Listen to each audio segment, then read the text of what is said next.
The Bostonian is Matt Perrault. This is our city. The book is Dave Sherapan. Pay him. Pay that man his money. Together, they are The Bostonian versus The Book. You covered! You covered 12! I covered! Follow the show on Twitter at Boston versus The Book. How do you like them apples? Bringing you the best insight on sports betting news, Matt and Dave's daily picks, and an entertaining and unfiltered dive into the sports betting industry. Here's Dave Sherapan and Matt Perrault. And here we go.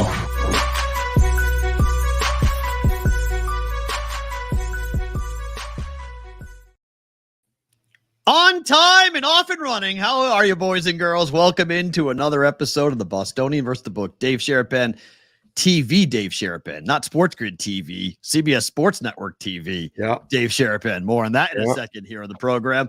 We are live on our YouTube channel. We are live on Twitter, X as well, at Boston versus the Book, Sports Grid Replay, Sirius XM channel 159 as well. And you guys always know if you want to go and get us on the Apple Podcast, you can do so by that QR code that is right there on your screen. If you're watching on YouTube, or go and search Bostonian versus the Book on Apple Podcasts, leave a review, subscribe, all the fun stuff to be a part of the show in case you cannot watch and you want to listen to the said podcast. How are you, sir? Pirate gear. We going full baseball today, huh? No, this is my "You Can't Scare Me, I Have Three Daughters" t-shirt. Who gave you that? My daughters. That's tremendous. Can't scare me, I have three daughters. That's truth. Pirate hat, to pay a little homage to Willie Stargell, whose birthday would have been today. And he was one of my dad's favorite players. That story I've told here before. The day of his retirement was the day my dad took us to the baseball game. And he couldn't always take us because he was very busy working. Right. But he took us to that game because he wanted to see Willie get his number retired. And I saw my dad shed a tear for the first time when I was a kid. It was pretty powerful. And I remember thinking, I love Willie Stargell. Geez, I think my dad does too. This is pretty crazy. So I saw the tweet from at 1992 Pirates with "We Are Family" and Willie Stargell highlights saying happy birthday. People ask me all the time, why do you love sports so much? Why do you love music so much? It's that team and that song. That's why. Sister Sledge, We Are Family. Pittsburgh Pirates, 1979 World Series. One more time. Just one more time. I want to see it. I'm 53. One more time. And I'd like to still be in good shape to really enjoy it. But I mean, if it's, towards the end and I can just still listen to it on the radio, if baseball will still be on the radio. Who knows? Who knows what's going to be like? But yeah, that's why I'm wearing it. Hit the like button, boys, girls. Hit the subscribe button.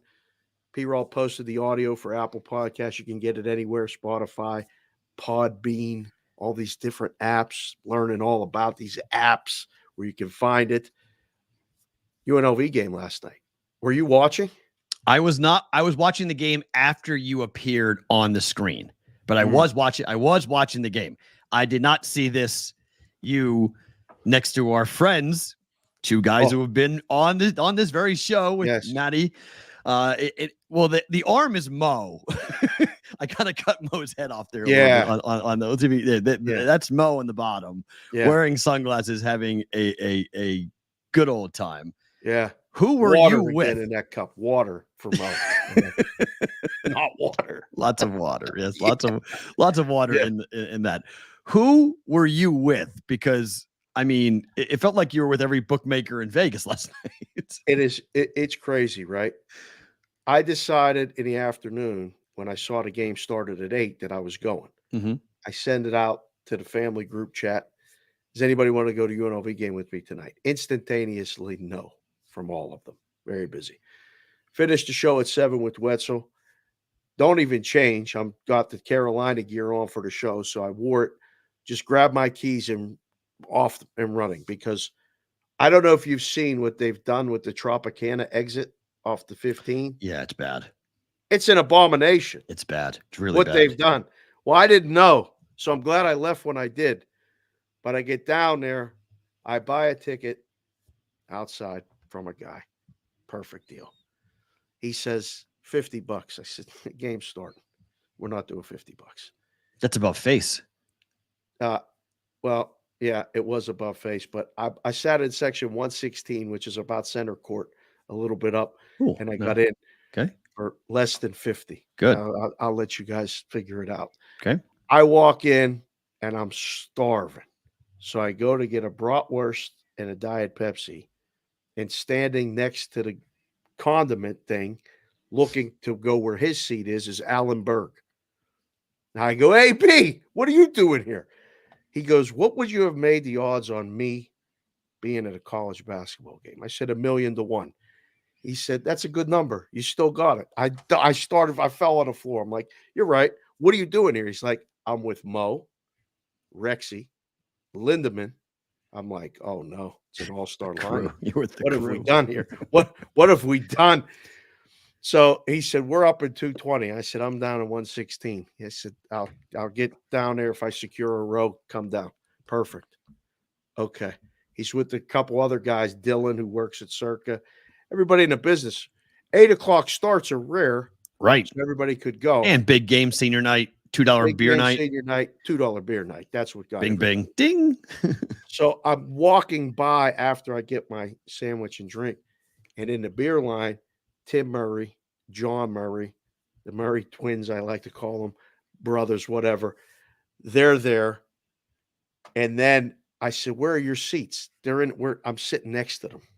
They got wow. I bought the single. They must have given them the pair. So that's like, a riot. Tremendous. So sit there. The other seat next to them is a guy named Ronaldo. Ronaldo and I worked together at the M years ago. Ronaldo was the closing supervisor. Him and Floyd were like this, tight, because Floyd came to cash a lot of times at night when Ronaldo was a supervisor. Ronaldo's from the east side of Vegas, born and raised. This kid worked his ass off. The closing supervisor job at the M, there were nights you used to have $3 million of cash in the drawers. Wow. Like, what we were doing was groundbreaking at the time. And he was a young kid. Ronaldo got a really raw deal. Something happened, and he was the scapegoat and got fired. It was an absolute joy to see Ronaldo yesterday because I haven't seen him in a long time. And there's always love. We text each other. He went to work for Zappos. Oh, wow. Right nice. after. Yep. He was with Zappos for 11 years. Big company here in town, guys. It's a online shoe company. The state of e-commerce is like the state of the media right now. He's no longer with Zappos as of last week. Damn. So, but he's a girl dad. He's got 9-year-old girl twins. 2. Zoe and Maya. I saw a picture of them. We sat together for the second half and talked and watched the game and enjoyed it. And before you know it, everybody started coming over. I'm the only jagoff in the whole joint wearing blue. Wearing blue. It's why I wore red today. I wore red for you today because I was like, you go to UNLV, my employer. You go to your school. You pay for your daughter to go to this school. You are a UNLV dad. The biggest game of the year, a must-win for UNLV. They're taking on the team that went to the Final Four last year. They're nationally ranked. It's on national TV. Everyone who's anyone in college basketball late night is watching that game. And you show up in blue. I showed up in blue, literally. And they're playing San Diego State, who's also red and black. Right. So every person in the joint is wearing red or black. Well, you wearing blue made people probably think that you were a Nevada fan. Because that's the move. Like you would wear blue if you are a Nevada fan, which is UNLV calls them UNR. So I was like, people are gonna think he's a Wolfpack fan because he's gonna rub it in. He's gonna wear blue when everyone's wearing red. I got at least 5 high fives. Like go Tar Heels. Okay. UNC baby. That's good. You know, like it's funny. Okay. But somebody saw me and said, "You really are the only person wearing blue. I'm coming down." So the whole 2 rows around us, it became all of us like sitting there, hanging out. And somehow the camera found us. Somehow. Like the white dot in the domino. Not hard to find you. Like red, blue. If you wanted to stand out, that was the outfit to wear on that night. It was so funny because we were watching them throw T-shirts, right? I think at that moment, that's what it was. Alan was reminded us this morning on the Twitter. That's what the T-shirts were. And right after that, my phone started blowing up. And the game was like to the end. And I'm getting text. Just saw you on TV. You were just on CBS. I'm like, really? And I tell all the boys, and then somebody sends me the video clip that we can't play because I don't want to get nobody. Well, yeah. I mean, I can put up the picture. I don't want to play because if I put the whole video on, there's a chance that we'll get a content strike from We don't want any strikes. Yeah, from YouTube, from CBS Sports. But there is you look a little bit perturbed. Well, I was listening to Rex break down why they should call timeout. And Maddie was trying to figure out where we were going afterward. Mo was in front there with the glasses. Ronaldo was in front of us with the glasses. Or no, Ronaldo didn't have glasses on. He had a hat on. And it was just funny. And literally, I got 5 to 10 texts immediately. Just saw you on TV. While you're at the game, looks fun. Go UNLV, whatever. And I was like, wow, I'm trying to watch the game, boys. Like, I had no idea that we were on. So I sent my wife and daughters the text, hey, we made it on TV. The only one that responded was the one that was 3 hours ahead in New Jersey, commenting on Maddie's hair and choice of jacket. Liking it or disliking it? Asked if it was cold in the building. Why is he still wearing his jacket? And 2, did he purposely get his hair cut like that? Yes. Yeah. And I was like, yeah, okay. So, yeah. Oh, I don't know. We were talking about we were talking really about the Mountain West and the realistic possibility that UNLV runs it now. They have a bye. Well, okay, let's talk about this now, okay? UNLV, you see them in person, okay? Here is the Mountain West Conference standings, okay? Yep. Tonight, Utah State is playing, so they have a game in hand over the Wolfpack. UNLV and Nevada play the final game of the year coming up here in the next game at Nevada. On Saturday at Nevada. Wow. Boise State's 12-5. San Diego State just lost. They're 11-6. They're a game and a half behind. If Utah State wins, it's a 2-game lead, and they're out of it. By most people's accounts, Utah State is in. Nevada is in. Boise is in. San Diego State is in. And New Mexico is in to the NCAA tournament. UNLV and Colorado State, both teams could wind up with 20-plus wins, might find themselves left out of the NCAA tournament, mostly because CSU is 3-7 on the road this year. Ooh. Not good. Your favorite word, the quad 1 wins aren't great.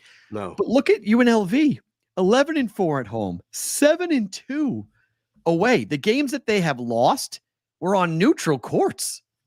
I mean, they're 19-10 on the year with 4 losses on neutral courts this year. The home court advantage they're going to have during the Mountain West Conference tournament, can they get in? Can they win the whole thing? It's 3 games, right? They're going to have to win 3 because they're going to get a bye. Yep. Yeah, Timmy told me yesterday they're going to get a bye. Win or lose.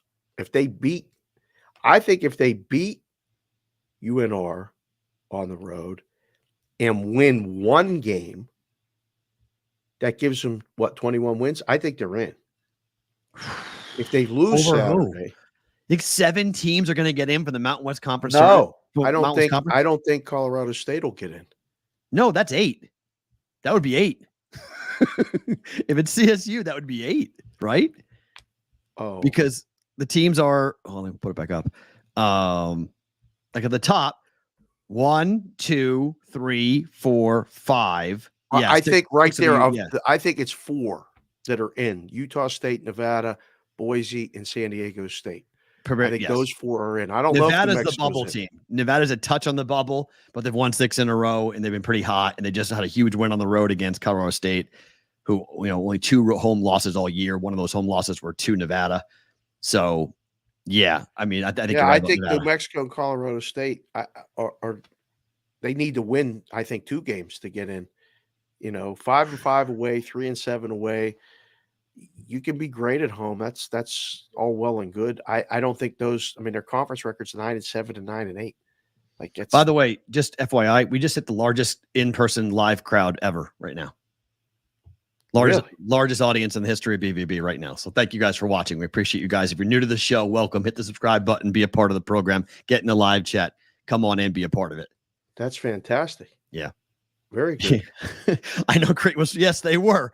We were there. I mean, Dave finally saw a win. I thought Dave might have been the UNLV curse if that game went down. What do you mean? I saw UNLV win at the neutral against Creighton. Yeah, they were right. I mean, but we were there to see. We were there to watch Creighton. We weren't there to watch UNLV. And UNLV beat them. And now you're there to watch UNLV. I think now. I mean, I've been to 2 games to see UNLV win, and they were dogs both times. I should probably go to all of the Mountain West games, the conference tournament. So, if anybody wants to get us the press pass, I'm working on it today. Yeah, I'm going to campus today, so I'm having a conversation today about taking care of that for the Mountain West Conference tournament for us. Perfect. Only 6 are getting in. Isn't that funny? Only 6. Only 6. Do you understand how many people are going to be pissed off if they get 6? If they get 6, where do they take the bids from? Like what? ACC. ACC is going to get 4. The Mountain West Conference getting 6 is going to be like, wait, what? They're going to be the 3rd most represented conference behind the Big 12 and the Big East. They may have more than the Big 10. Wow. Right? That's the word for it, is wow. So put it in the chat right now. We'll give somebody something to vote on. Over under 5 teams for the Mountain West. Wow. Over under 5 teams. Or 4.5. We want to do 4.5. Because I think it's 4. I think it's 4 minimum, but it could be as high as 6. I think 5 are a lock. Do you really? I think they're getting 5. Yeah, I really do. Okay, then make it 5. Make 5 the number. I think 6 is really possible. Yeah, I think 6 is really possible. Hold on. UNLV in with, even if they, I'm good with them if they lose at UNR. If they win that game Saturday, they're in. I agree. Yep, I agree. Because they're going to win a game in the Mountain West. I mean, that would be terrible if they win that game Saturday in a rivalry game on the road up in Reno and then lose like the first game to right. But the first game's going to be a battle. Like, it's not going to be, it's going to be, they might be dogs. They might be dogs the first game. What if they get Boise or San Diego State or right? You know, they're going to be dogs. I think 5 is the number, but I do think there's a big push for them potentially to get more. I mean, I think you need to make sure that there's not a bid stealer coming out of a power conference. Like, you can't have Wake Forest win the ACC championship.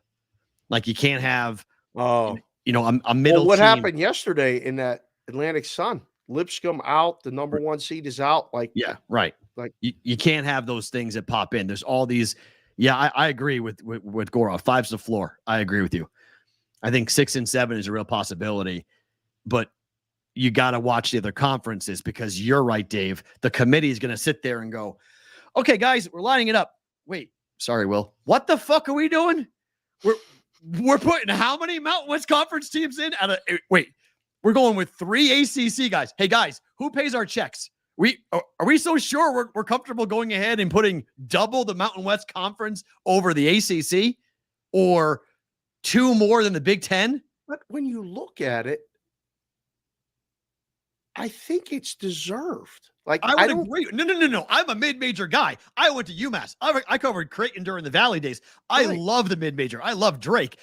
I think this is great. As you go up to all the power conferences, all of them, but they don't do it. They don't do it. It's been proven over and over and over again. They don't do it. 10? Like, how can the Big Ten get more teams in? There's no way. The Big Ten basketball is so, agreed. Like the kids say, mid. It's Yeah. And I mean, we'll get to the breakdown of or the discussion with Purdue and Illinois. I watched the entire game on Peacock, which, by the way, just a little rant for 10 seconds. Okay. Streaming sucks. Okay. I don't know who needs to hear it. I don't care if you like it. It is what it is. Yeah. But the fact that I'm going to need 8 devices to be able to switch channels, like within 5 minutes, it takes 5 minutes to switch channels. When you're watching a game on Peacock and you got to go to different channels and this and that, I need 5 devices so I can just leave them on and watch what I want to watch or split the feeds. Right. I have to do that. All of that is not convenient, but that's okay. We'll deal with it. But Big Ten basketball, you're going to get what? What are Big Ten going to get in? 6? No way. Can't. No, it looks like 4. That's the problem. Purdue, Illinois. I mean, and who? On. Let's go through it. Hold on. Let's go through the Big Ten in terms of where they are. The Big Ten. I mean, the fact that I can't even just say Purdue, Illinois, Wisconsin, Michigan State. No, I don't think Wisconsin. I mean, that's my problem. Is Wisconsin is the problem. Michigan State's the problem. I mean, Nebraska is going to get in. Northwestern's you're going to get in, and then after that, I have no idea. Like straight up, I have no idea. I think there's 4: Purdue, Illinois, Northwestern, Nebraska, and Northwestern and Nebraska are double-digit seeds. They're 9, 10, 11 seeds. Yeah. By the way, there's 150 people from Twitter X watching right now. That's a record. Yes, sir. We haven't had that before. Thank you for being here, guys. That's very cool to see you guys being here live. So that's awesome. Thank you guys for being here. If you haven't watched the show before, welcome in. Hit subscribe at Boston versus the Book to the channel you're watching. Hit subscribe. That's very cool to see. I have no idea where they're coming from, but thank you for being here. It's one of those weird, fluky type of things. We got into the algorithm. I don't know how we got in the algorithm. We got into the algorithm today, and a lot of new people are watching the show. Look, I would agree that the storyline for Izzo is right there to make a run and win the Big Ten. Oh, yes, Daniel, he might need to do it though. He needs to do that. I mean, it's crazy. Wisconsin's 18-11. They're 10-8 in conference. They've been so inconsistent. I wouldn't give Wisconsin a bid. Iowa, no way. Michigan State, only because of Izzo, no. Minnesota, no. Indiana, Ohio State, Penn State, Rutgers, Maryland, Michigan, please. Big Ten's not good. Like, it's just not. And that's where the bids are going to come from. Wow. The bids are going to wind up coming from other places. And the bids are going to be, elimination game tonight. For Michigan State, not Northwestern, you mean, right? Because I think Northwestern's in. Wisconsin has a 6 seed. See, what is bracket matrix? No disrespect, CBW. I like them. I talked to them in my career a lot. They're reputable guys. Okay. They know what they're 6 talking seed? about. I think that's nuts, though. I think that's insane. 6? Yeah, that's insane to me. Yeah, I don't know about that. That seems to be nuts. That seems to be nuts to me. Wow. I don't know. If you're a Big Ten fan, you're going like, wait a minute, Wisconsin's 10-11 or 10-8 in conference. Here are their losses. Okay. They've lost to everybody good, basically. They've lost to Tennessee, they've lost to Arizona, they lost to in the Big Ten, they've lost to Penn State, Nebraska, Purdue, Michigan. They lost to Michigan. Well, those first 3 you said don't be smirched so quickly. I mean, Michigan's Purdue, Penn State, and Nebraska, please. What? I mean, come on. You need to win these games at home. To be a tournament team, you can't be losing at home. These are home games. Penn State's a bubble team. They're not making the tournament, Dave. What? Iowa, Indiana, Illinois. They can win the Big Ten tournament. Iowa, Indiana, out. Their best win, according to KenPom, their highest ranked win is over Marquette, where Marquette was like spinning around early in the year in December, and they were at home and they beat them 75-64. That's their best win of the year. Other than that, they beat Michigan State when Michigan State was good, but Michigan State's not good, like we know.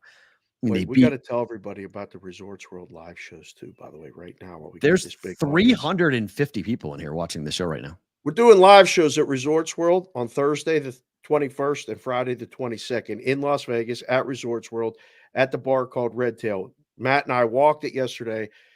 There's a place for everybody to come, hang out, get your drink on, There's outdoor cornhole and things and not outdoors, not outdoor, outside of the bar. It's outside outside of the bar. Yeah, not But outdoors. there's a Papa Shot inside. There's TVs everywhere.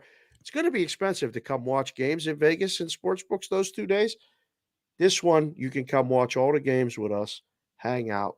If you come on and we know you, you can come up on the show. You want to give a pick, we're going to try to make that available. There's drink specials.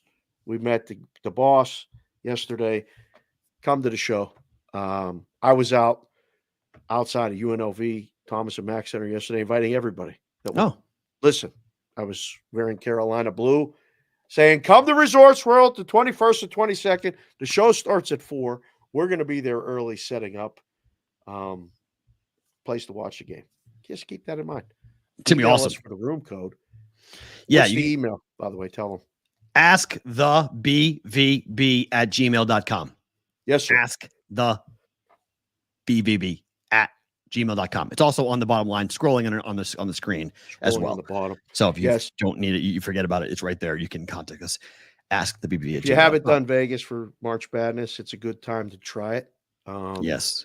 And there'll be a lot of people watching the basketball. It'll be fun. Does Indiana State still make it if they lose in a conference championship? Haven't watched much ball this year, but know they're getting hyped. No. Sucks. Right? No. Well, I mean, we're both in agreement that the answer to that question is no. Sucks. I absolutely hate it. But no. Why does why does it suck? Because I love Indiana State. You telling me who doesn't? Are you telling me you don't want to watch this guy play basketball more? I absolutely want to watch him play basketball. This guy's got to be playing in March Madness. I absolutely want this to guy see more of this. Has got to play basketball with us. We have got to see him in the dance. He needs to be in the dance. No question. By the way, we have just passed 400 live people on the show today. There is a new record for live audience. Keep them coming on BVB. 400 people live. You guys, we got hats like this, BVB hats. You can email. Maybe it's all the Cyclone fans freaking out that I'm wearing. Cyclone people, Pirate people. They want to kill me because I'm wearing an Iowa State hat today. They probably want to kill me. I would bet it has nothing to do with your Iowa State hat. Thank you for the hat. Addison got you that hat, right? He did. Kareem Abdul-Jabbar is the name of the kid at Indiana State. Yep, that's very true. He's tremendous. So. Ask the BVB@gmail.com. If you guys want a hat, you can get a custom hat, different things like that. Oh, now you're going to get people mad. They're going to start emailing going, wait a minute, Matt, I emailed you and told you. So, we're compiling the orders right now. We need to get over 100. Now we got almost 500 people watching the show. Maybe somebody will get a hat. I don't know. I have no idea what's going on. There's 450 people in here. The number just is going like up and up and up and up. I've never seen this before. Whoever retweeted the show today, I appreciate whatever they did. I just did it too, right before after you said they've got a big crowd. I said, I better retweet it too. Get some more people in here. They're coming. Listen, they've been coming. I mean, 500 will be something else. We hit happening 500 as it's supposed to happen. Hit 500 live. Flowing like crazy today too, boys. On the YouTube, with chat's flowing like nuts. I agree, Joel, but that's not what you and I think is not what matters. I think Drake and Indiana State both deserve to be in. I'm with you, but what do I know? I mean, we're not on that committee. It's unfortunate, but sucks. One of them's getting in. Correct. It's a one big league. I mean, in particular because the Mountain West Conference. Remember, guys, it's a TV show, okay? At the end of the day, it's a TV show. You can't have Indiana State, Drake, San Diego State, UNLV, Nevada. Like, you can't have a bracket filled with those teams. Like, no. CBS is going to be like, what are you doing? Like, we don't want this. Like, we need brand names, guys. Brand names. But realistically, how many games is Indiana State or Drake going to win, depending on the bracket? 2? Can they get to the Sweet 16? Yes. I mean, it depends on look, I never question it. Okay. I saw Drake go on that ridiculous run with Adam Eminecker as their point guard. Remember that? I think they won 28 consecutive games.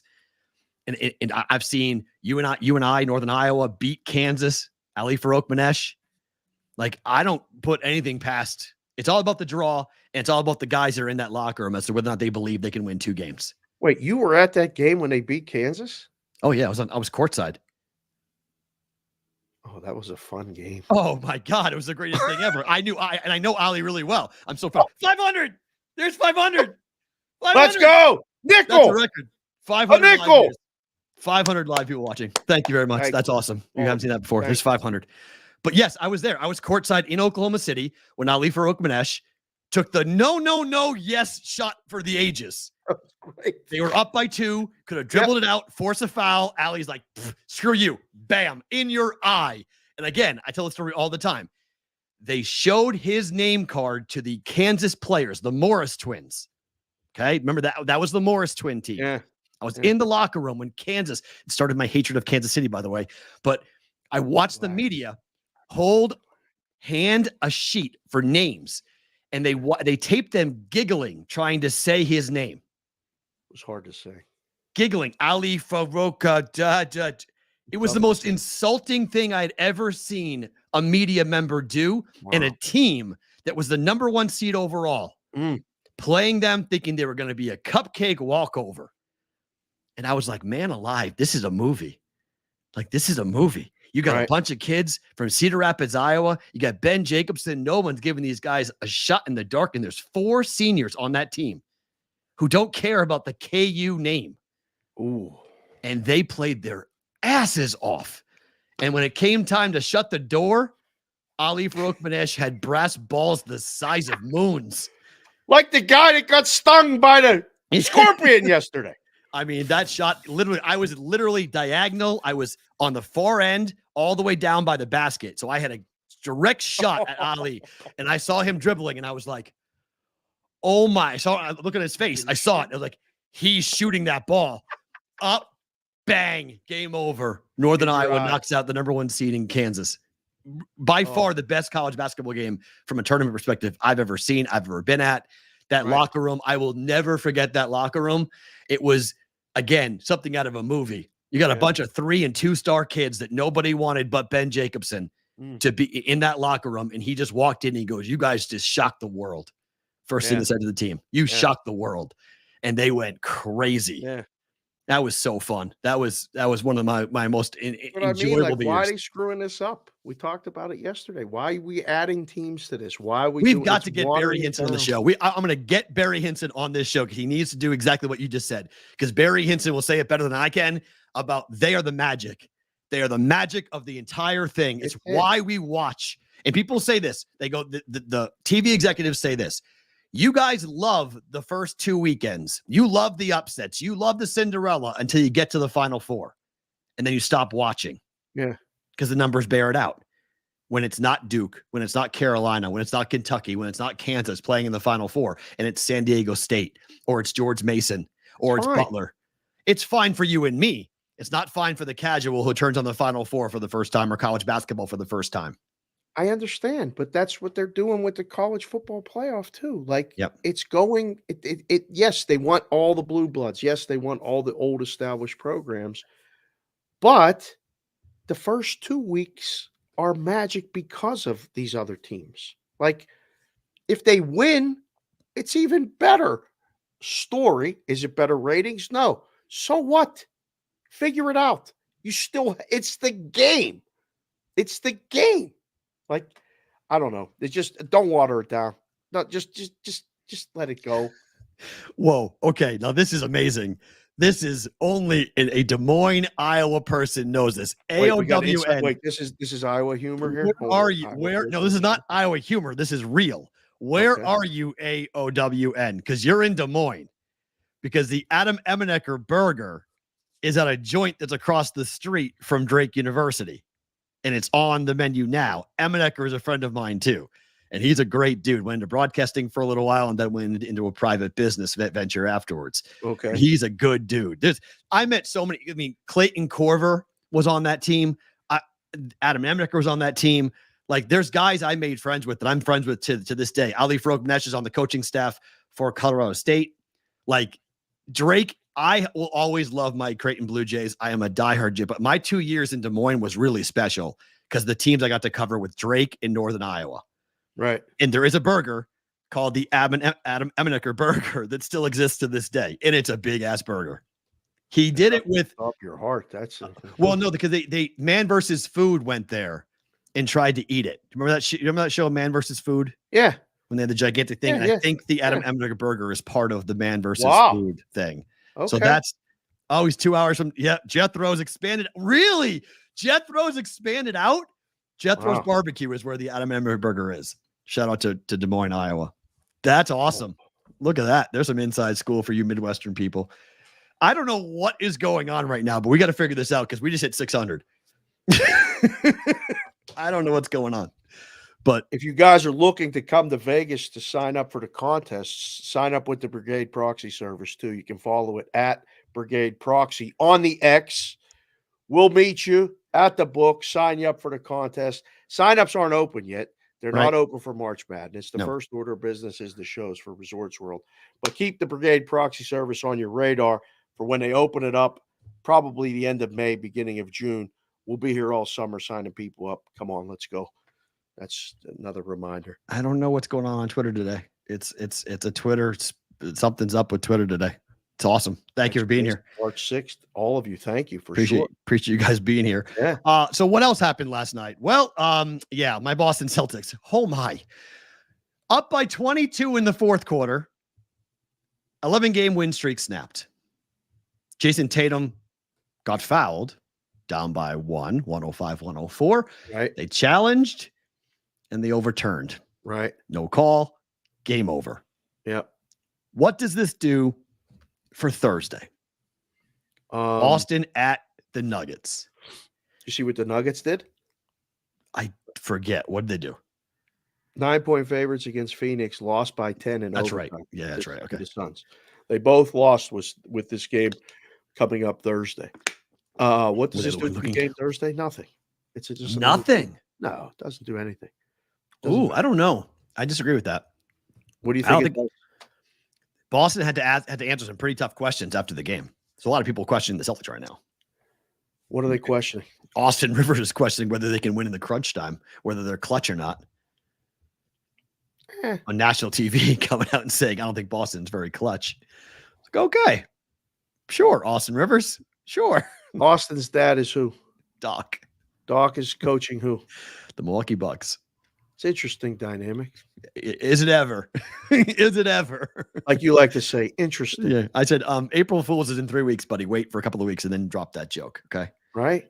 Like, what are we doing? What are you doing? So again, I was on with Wetzel watching this kind of, I don't know. I don't want to use the word collapse. I mean, they started. That was a collapse. Missing shots. Cleveland started making shots. That was a collapse. You can call it what it was. You're up by 22 points in the fourth quarter. That's a collapse. Yeah. That game. I stopped watching it, Dave. I didn't know that they had lost until I was taping the Daily Juice. And I went, because I knew the game went under. So I was like, oh, okay. So it cashed and game went under. And I was like, wait a minute. They lost that game? How did they lose that game? So this is from @Cavs Notes on Twitter. Okay. The Cavs have never overcome a 22-point deficit or higher in the fourth quarter since the NBA began tracking play-by-play. Their previous biggest fourth quarter comeback since 1997-98 had been 19 points, done 5 times, most recently 224-20 versus Miami.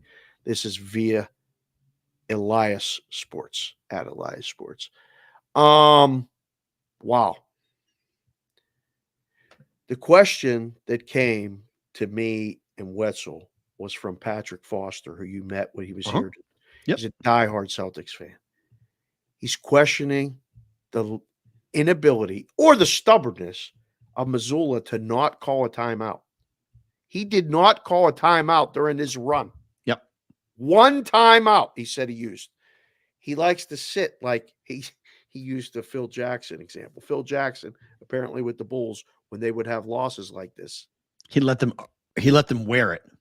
Just right. He used to sit there like this. Yep. Go ahead. You guys want to play this way? All you. Go ahead. Yep. Agreed. I don't really know why Joe Mazzulla thinks this is a good idea, but he clearly thinks this is how he gets to the guys. He lets them fall apart and says, oh, really? You want to play like this? Go ahead. Okay. Because they do stop playing the way he wants them to play. It's kind of like your kids. He lets them sit in it. You know, it's like, okay, you want to go to the bathroom in your pants? Go ahead. Now you get this. I'm not changing you. You can sit there and wallow in it. When you had to do that, that was the worst. When you're trying to get them to learn to go to potty Mm-hmm. And you used to tell, I used to sit there with the wife and say, she got to sit in it. Mm-hmm. And it's tough, but you got to do it. So And I that's guess what as he's a doing. I coach, mean, you I gotta think do it, but that's what his. And after the game, Jaylen Brown said basically it was a mental, it was a mental mistake, a mental fall apart. Like they stopped doing what they were supposed to have been doing. They stopped running their plays. They got selfish. They got lazy. All the catchphrases. They won 11 games in a row. So like Missoula's like, what's this game? Game doesn't. I got 4 games on the road coming up, and I got Denver on Thursday. So if I sacrifice this game, he probably wanted them to lose. Helps. I mean, Boston's got a 5-game lead on the league. What's 1 game against Cleveland? You can have it. It's a big game for Cleveland. Donovan Mitchell Huge game. Even playing. Right. No Donovan. Big game for Cleveland. Sure. Really nice. Like, this is what we did. Beat your chest. Came back down 22. But wow. I just took a peek ahead to Thursday because I made the number in my head. Okay. The number's out. What do you think? Everybody that's watching the show live, either on Twitter, well, you can't leave a comment on Twitter. You can, but we don't see it till after the fact. You can. Well, if you're watching on Twitter, put your line for the Denver hosting Celtics game. If you're in the chat on YouTube, put your line, what you think the line should be. Right now, don't look. Okay. Because I did it. Can I guess? That's why I'm asking you. You get the first guess. You're 5.5. You're an odds maker wannabe. You're a broadcaster. You like to throw these numbers out. Denver minus 5.5. Wrong. I can't believe the number. What is it? Put it in there, boys and girls. There's a Denver minus 5 from Johnny Parlay. Denver minus 3 from Whitrock. Konowinski has Denver minus 4. CBW says pick. Denver 3.5 from SoCal. Gary Flights is Denver minus 2.5. All good numbers. Wow, Vic, we're going to get a deluge of money on Denver minus 7. How about 9? Sully, you're just being funny. How about 9? Wait, Denver 9? The Celtics, boys. His name is Sully, so I'm banking on him being on my side with the name Sully. Sully tried to put a fake number up. You see what he did there? Yeah. Denver minus 9, so he can pick the Celtics. So what's the number? Not our first rodeo here, Sully. What's the number? Nuggies minus 6.5. Is that real? AC. What? Yeah, that sounds right. No. Boston can't be favored. Ha! Boston's favored? Ha! Wow. What? Deuce Daily. Is that right? Is that what it is? 1.5 or 2. Unbelievable. Boston at Denver is favored. Revenge spot. It's a revenge spot. Who's responsible for this number? You think it's crazy? I need a meeting with them. Oh, you think it's crazy? What? Is somebody not playing? Sully, I'm probably with you on that, Sully. I mean, come on. 702 live watching. I'm just watching. Keep them coming. I'm just watching this number go up, going like, what is going on? Like, this is amazing. Yeah. Like, I mean, we normally on YouTube, like on Twitter, we've had days where the show will have somewhere in the neighborhood of 2,000 to 3,000 views, but it almost always happens after the fact. Yeah. Well, I tried to do it after for the Australian crowd. They right. It doesn't normally happen live. Like the reason why we're pointing this out, you'd be like, guys, you've had thousands of views before. Yes, we've had thousands of views on X before. This is not a shock from the number. It's the live number that's different. Normally the live number hovers around 150 to 250. Somewhere in that range is what we kind of ride with. Right. 709 is like 4 to 5 multiple what we normally see live. So that's why we're having this flip out. This is very fun to see, guys. So thank you for being a part of this. Keep them coming. Go back and watch the shows at Symbol Boston versus the Book on the YouTube channel. There's a green door discussion that you wouldn't believe from last week. And I do rap sometimes. So the 7,400 plus are looking for the green door coupon. Absolutely. Yes. Thank you, Johnny Parlay. We got to get Johnny Parlay's on the Johnny Parlay's got a spot on the payroll immediately. He gets gets the show. Yes, Boston, a favorite at Denver. What? You asked me what it does for this game? It doesn't do squadoosh. Oh, it does. It doesn't do a thing. It makes Boston the favorite. That loss puts Boston as the favorite. The books think there's going to be money coming in on the Celtics. No. The books don't think anything. I don't know about this number. So why is it, if the books don't think anything, what's the number at 1.5 before it? Has Denver been a home dog this year? Let me look this up. I would venture to guess no. There is not a chance that Denver has been a home dog against anybody this season. No chance. This will be the first time. Denver Nuggets. Let's It see. ain't going to be that come tip. I'm telling you, ain't going to be that. Oh, there's no debate in my mind. There's no way that it's going to be that they're going to be a dog. It would be incredible if they're a dog on a Thursday night, Boston on the second game of a road trip. Let me see. So this year, there's no chance. I'll bet no. So the Denver Who in Nuggets the hell Denver have been a dog to at home? Denver Nuggets were against the Clippers. They were dogs. Against the Clippers again, they were dogs. Both at on home? the road. Both on the road. Philly, they were dogs. Boston, they were dogs on the road. Golden State, they were dogs on the road. They've been dogs 5 times, all on the road, never at home. Right. They've never been. Let's see what's the lowest number at home that we've seen for them. Right now it's 5. 2. There were 2-point favorites against Oklahoma City back on the 29th of December. And that looks like that's going to be the low. Dogs at home? They ain't been dogs at home in like 3 years. -2 is the lowest number, and that might be where it flips. It flips over to be -2 Denver by tip. That's my number. I said it in my head. I said Denver -2. That's what you asked me. What does this do? I gave you the honest answer. It doesn't do anything. I'm going to bet against my team. It's Denver -2. I'll be on Denver tomorrow. What? I'll be on Denver tomorrow. I told you, I think Denver is better than Boston. I do. I think Denver is a better team than Boston. They won 11 in a row. The show is called Bostonian versus the Book. What the hell are you doing right now? We got all these people watching the show. I'll gladly be wrong. I'll gladly lose money to see my team going to Denver. This is the John Anik school of betting for me on this. My head says take Denver. My heart says go Celtics. If my heart wins, beautiful. I'm all in. I'm good. But I'll lose money to watch Boston win that game, but I don't think Boston's better. When Denver is at their best, I don't believe Boston's better than Denver. I do not. Bro, it's 1.5 or 2 Boston on favored on top. I can't believe it. Who's guarding Jokic? I know why, though. So here's the explanation why. All right. And there's probably not many shows that could even do this. There's not. Because we've sat in the chair. We've done this stuff offshore. We've done this stuff in Vegas. We've done this stuff still kind of helping people with consulting. You need to know what the number is that they're going to bet Denver. You need to know. If you put up 2 Denver, you give them a free shot on the Celtics, the best team in basketball, and as a dog. So what do you do? But I can't believe we need somebody watching the show, one of the research guys in the chat, one of the associate producers that we can't pay yet because we don't have the bankroll, but we will at some point to find out when the last time Denver was a dog at home. We're talking years. Denver loses 3 or 4 games or 5 games max a year at home for years. Yeah, since Jokic has started the 3-year run of dominance. Yes. Since the Joker's been the Joker, MVP caliber Nikola Jokic. Yeah, I can't think of a time. I mean, off the top of my head, I cannot think of a time. I have no idea when this game will not close with them being a dog. Golden State was probably the last team that went into Denver and was favored, like the good Golden State teams. Fair. That was like 4 years ago. This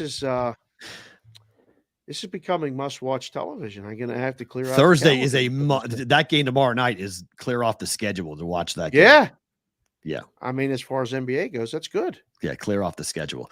Last night in hockey, the Sharks were up 6-3 on Dallas and lost 7-6. With 10 minutes to go in the game, it was 6-3. I mean, there's collapses and then there's like, oh my God, what did you just do?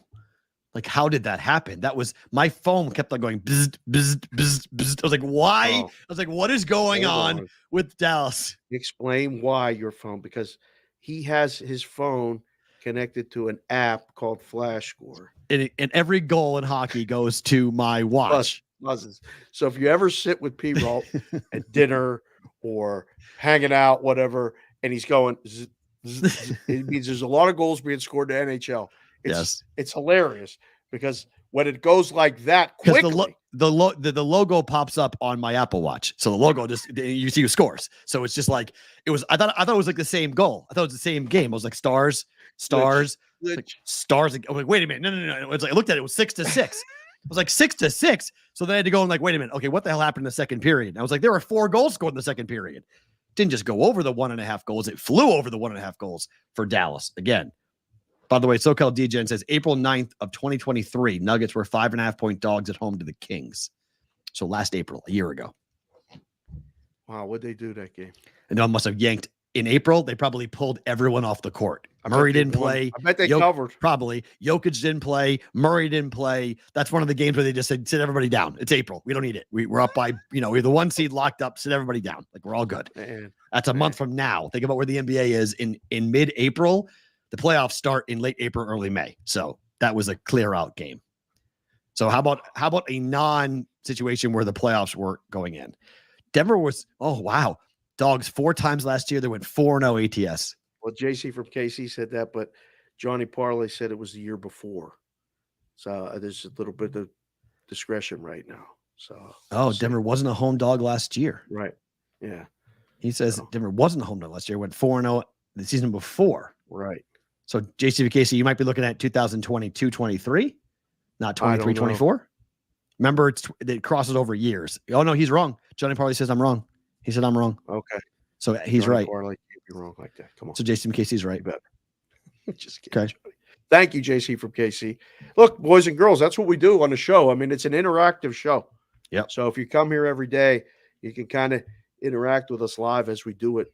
If somebody's watching on Twitter, I don't know if it'll pop up or not. I'm wondering if because only the YouTube live chat shows up on my screen. Right. But it's supposed to work for Twitter too. It's supposed to work for X. But I don't know if that's possible or not.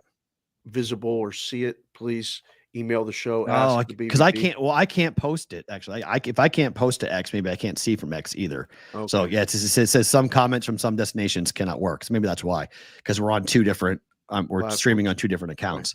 Right. Maybe that's why. But so we'll see. But Dallas last night was unbelievable. That was like a poor Sharks lose the game 7-6, but they covered the puck line. So you came on the Sharks on the puck line. You were able to get that done. Minus 420. They closed on the road. You got away with one if you bet the money line. Without a doubt. Get away with it if you bet the puck. Without a doubt. Very careful laying that gigantic juice against these teams, especially on the road. But like the other hockey portion of the show, real quick, did you see what happened in Arizona last night? I did not. Arizona, losers of 13 in a row, and terrible stretch of hockey for Arizona, was minus 290 right against the Blackhawks. Minus 290. You want to talk about a GPP, general principle play? Yeah, that's what we call it when you just see a number and you have to do something. Mm-hmm. You take a 1.5 plus money with the Blackhawks, or you take a shot on the money line, because there's just no justification for a team like the Coyotes to be that big of a favorite. Right. 5-2 Blackhawks final. Over. Bad teams play together. A lot of times it goes over. Yeah. But a bad team can't be minus 280 over anybody. I mean, we could have Maddie play the wing. She can skate. Me playing center. Maddie play the wing. I'll get me coaching because I can't skate. That's fine. Well, yeah, all right. We could have you coach. I'll get Kels to play goal. We could put together a team quick. They couldn't be minus 280 over us. That was incredible. Unbelievable. College basketball, Purdue wins the Big Ten regular season title outright. They win at Illinois 77-71. They spoil senior night there. I'm telling you, Dave, I know people are going to laugh at this, but the Virginia situation seems possible to me. Purdue lost in the first round last year, just like Virginia did, and they turned around and they won the whole damn thing. I'm not going to bet a future on Purdue, but I may roll it over. I may bet and roll for them. Yeah, I was impressed. I really was. They were down. They stayed calm. They stopped runs by doing exactly what we talked about. Throw it into Edey. If he makes the basket or he gets fouled, they never let Illinois get away. 4 points, up to 6 at one point, I think. Mm-hmm. I've never been to a game in Illinois, but that crowd is like right on top of Orange Crush, baby. Oh, yeah. Whoo! It looks like a hard place to play. I remember is. when Illinois was good. Like it was definitely one of the hardest places to play in the Big Ten, no question. But that was a good win for them yesterday. I was 100%. like, man, here we go. I'm doing it again. I'm falling for it again. I think it's right to fall for it, though. I think I do. Yeah, I think you're right to fall for it. I'm serious. I think there's a real decent opportunity here to have. I don't know. I really do think that there's going to be a Purdue run coming, and I do think they could wind up getting to Arizona. I mean, it's a wide open year, but they've got the best player in college basketball just from a size perspective. And if Edey plays the way he played last night, if Edey plays well in the tournament, there's no real answer for him. Like he's 7'4". At one point, one possession, they threw it to him, not quite down on the blocks. It was like in between that third hash mark on the base or on the key and the block. Right. And he kind of shuffled down. So he caught the ball and it looked like he was going to try to take it to the hoop. 4 guys, 2 on each side of him collapsed on him. Yeah. And he's holding the ball up. And it looked like 4 little kids trying to swipe at the ball. And I'm like, what is he doing? He kicked it out for a 3. Yep. It was perfect. There was no one standing next to the kid that shot the 3. It was wide open. But they were trying to foul him before he could throw it out. And yeah, I agree with this. That Purdue will have a lot of pressure on their first game being on a 1 seed against a 16 seed. Everyone's going to remind them. Everyone's going to ask the 16 seed, can you be can you be like FDU? Can you knock out these guys? Can you do what everyone last year what happened? And then I think after they get through it, then it all relaxes and they could make a run. I agree. I agree with that. I think they're more relaxed now than we give them credit for. They had every opportunity to lose that game yesterday. They did not. 100%. North Carolina, the team that you saw in person over the weekend, blasted Notre Dame to claim a share of the ACC regular season championship. Kansas had a huge win as well. I mean, last night if you bet favorites last night, you did pretty well. I mean, you cashed last night. That game wasn't close. North Carolina destroyed Notre Dame. Crushed. They've got a huge game on Saturday. So any thought about them overlooking Notre Dame to go play Duke? Nope. Didn't happen.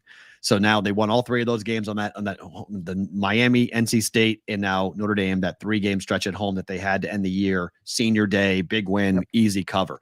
Florida, 105 points last night against Alabama. As heard on this show, they couldn't make that number high enough. Nope. It was 177, whatever it was. I bet 176.5. It closed at 178, I think. Yeah. 800, by the way. Stop that one. Hit 800. They keep coming. This is the noon rush, noon Pacific, 3:00 Eastern. This is a lot of people join us. Thank you very much. That's great, for being here. I don't know what to set the number at. Alabama's given up 117 to Kentucky and 105 to Florida on the road this year. They're not even trying to play defense. Nikki Ceramello just said that Alabama can't play defense. They can't. They don't even try. They don't even try. It's a great point. They do not try. We're trying to score 100. But it's hard to do that, though. It's really hard to do that. You know what I mean? It's really hard to do that. Yeah. To score 100 points every night because you're going to give up 90 every night. And come tournament time, when you're on different rims in different cities and you're traveling a ton, I'd be really careful about Alabama in the NCAA tournament. Really careful. I think they're a fade in the SEC tournament. Potentially. With the right matchup? Potentially. They might be favored on a neutral win against a team that they're not going to beat. Right. Yeah. I mean, there's going to be opportunities this week. It's crazy because you have so much information now and you're still playing home court games. And it's a fun week, a lot of closure to the season for some people. Big weekend. I mean, senior days, senior weekends. Yeah, all week. It felt like a big game last night, at UNLV. And a soft rims list, Addison. The only real soft rims that I know of are in Maui for the Maui Invitational. I don't know. I'll have to look around to see soft rims. What? Yeah. Oh, soft rims. Yeah, basketball. I just listen. It's been that kind of week. You know what I'm saying? We got a bunch of people here talking not about like rims that. No, not those types of rims. Basketball rims. Gooey. We saw gooey rims at that game at $1 Loan Center. UNLV. That was it was What sticking. the hell? Those were like Velcro. Yeah, the ball is like in. It Like, hit wait, on what? there, and then it just kind of stuck and rolled in. It was a reverse carnival ride. Like I said, like making the ball go out, made the ball go in. Wouldn't stop going in. It was ridiculous. So yes, there is something to be paid attention to, but I don't know because, like, I can tell you right now, the rims in Omaha, where they're going to have the first round where Kansas will play, those rims aren't very soft. Those rims are pretty stiff. So, like, just take a look at how the games have been played. Normally, it's the home team. If a team plays there consistently, you can look at the games. Are they going over? Are they going under? I don't know. So it's hard to know that in the tournaments. It's easier to know that when they play at the same place every single year. So, want to shout out. I just saw a super chat fly by. People, you guys can leave a super chat. Hit the button in the corner if you're watching it on the YouTube, and it comes out just like that. There's a live on X call out on desktop. So I'm wondering if it's because we started the show ahead of time, and I'm wondering when I scheduled it. I wonder if that trips, because this is the first time the show has appeared on the side of Twitter, on the desktop, and even on the app too. But if you're looking at it, there's a section that says live on Twitter right now. And we're listed. The show is listed among a lot of the gambling shows that are on live. Did somebody do that? No, I think it's because didn't do that. You didn't do that. No, because I think what happens is when I schedule the show for a time, like say 2:15 Eastern, and we start after, it doesn't trip the X whatever algorithm, whatever it is. Because this is the first time we started early. We started every day. We started at 2:10. We started at 2:10. Okay. Right. Which normally I had scheduled for 2:15. Right. And there's 808 people in here. Okay. Well, we'll do that again. We'll try and see if that's what it was. I don't know if that's going to be it or not. Be here tomorrow. And yes, I put this on Twitter yesterday. Hell of a call by you on the Luka first three. Luka knocked that down. Bam. Bam. Second shot of the game for the Mavs. Knocked it down. How about the Pacers? 5-2. The Pacers smoked them. Yeah. Yeah. Absolutely. I mean, road dogs. We were wondering why that line was what it was, 5, 4.5. It kept coming down. Right. But the Luka prop was great. That worked out perfect for everybody that did the boost and all that other stuff. That's awesome. Yeah. There's Mikey awesome. There's Mikey awesome. Speaking of Mikey awesome. So it's great. All right. We talked about this a touch yesterday, but we'll put it back up in case you guys. I just looked at Steve Anderson. That's a bonus time. That's for bonus. That's a bonus time super chat. I cannot put that on the screen. Steve, you got me. Cannot put that on during Sports Grid. We cannot put that on the screen. Sorry, we'll get in big trouble if we do that. So the Oakland A's put out the renderings for the ballpark that they want to build here in Vegas. We went over it a bit yesterday. Right. I didn't see a single person say they like it, Dave. I saw numerous people ask, where the hell are the lights? Because if it's green, if the ceiling is green, we're going to watch guys bask in green light. Like, where is the light coming from when they play at night? This is all fiction, is it not? It's all fiction. It's fake beyond fake. This is not real. This is not even Vegas. These pictures, this is a planet like, this is something out of Dune. This is like they took a ballpark and they're building it on Arrakis. Okay, this is what they're doing. This is the ballpark dream on Arrakis. Are you nerding out to Star Wars? 100%. Right now? Is that not Star Wars. Arrakis it's a Dune reference. But that's what this is. Because look at all around. It's a desert planet. It's not Las Vegas. It's not Earth. It's a desert planet. There's palm trees with nothing around it, by the way, because, the strip is empty. There's nothing on the strip.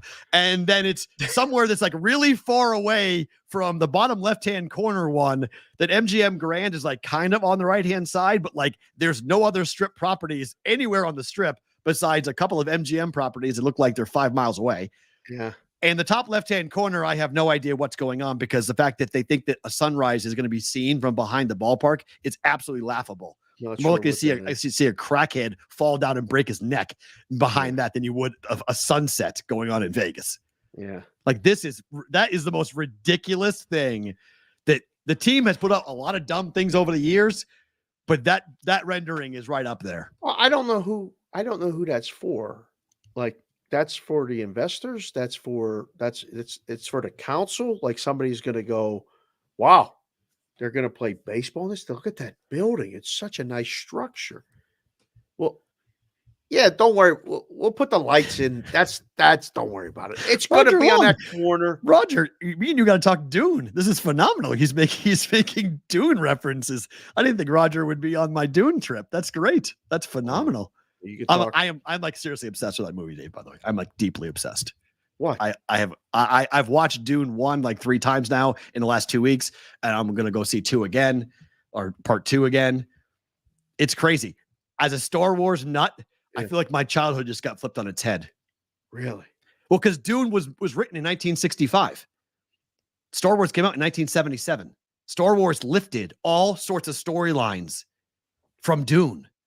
Okay. And Dune is like a better version of Star Wars. It's an adult version of Star Wars. It's more graphic and more gruesome.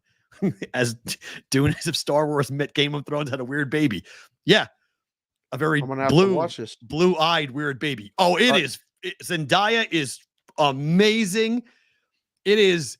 Watch it by yourself because it's one of those movies that you can miss something if you aren't paying attention. You can't just like watch it casually. You got to watch it.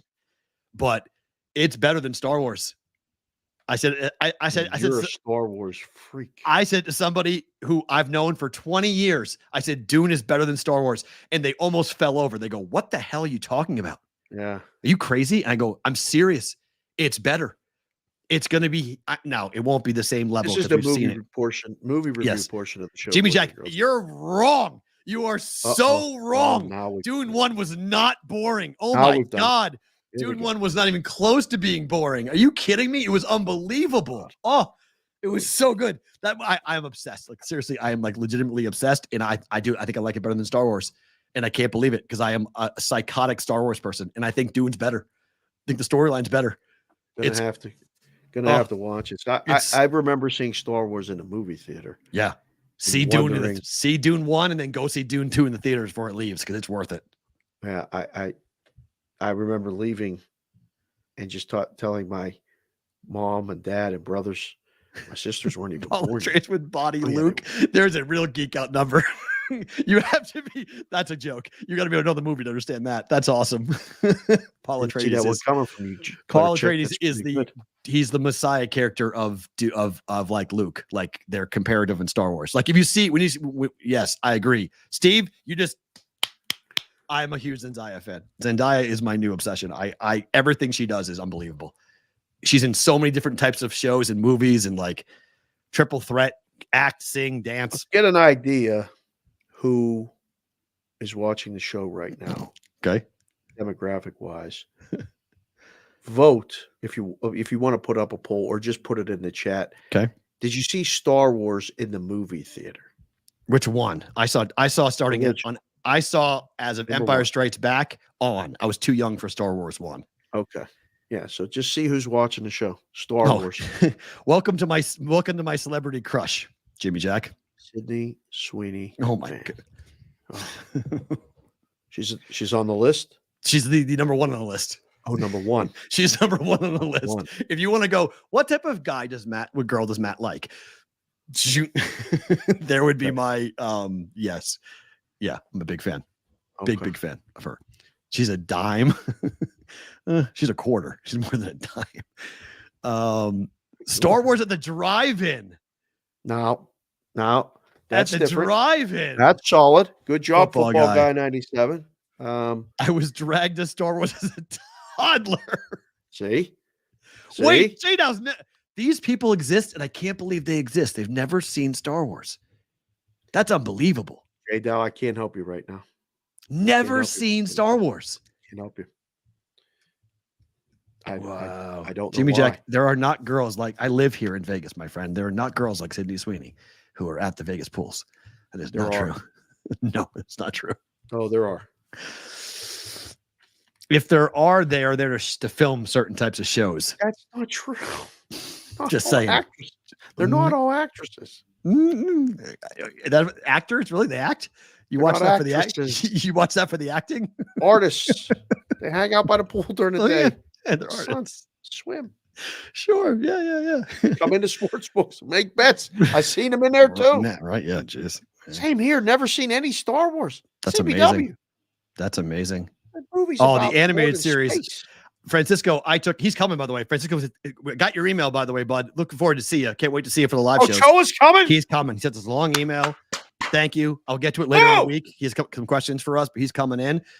I would agree, Francisco. It took me a long time to come around to the animated version of Star Wars, and now I absolutely love them. I mean, they're phenomenal. They're really, really good. But it took me a long time to come around to the idea that you have to watch the cartoons to watch the storyline be pushed along. But Bad Batch on Disney Plus is tremendous. Tremendous. Really good stuff. I'm a big, big fan of what they've done. Once you get your mind around the idea that you got to watch it as a cartoon, and I'm a 47-year-old man watching a cartoon. So, yeah. What's wrong with cartoons? Wow. Wait.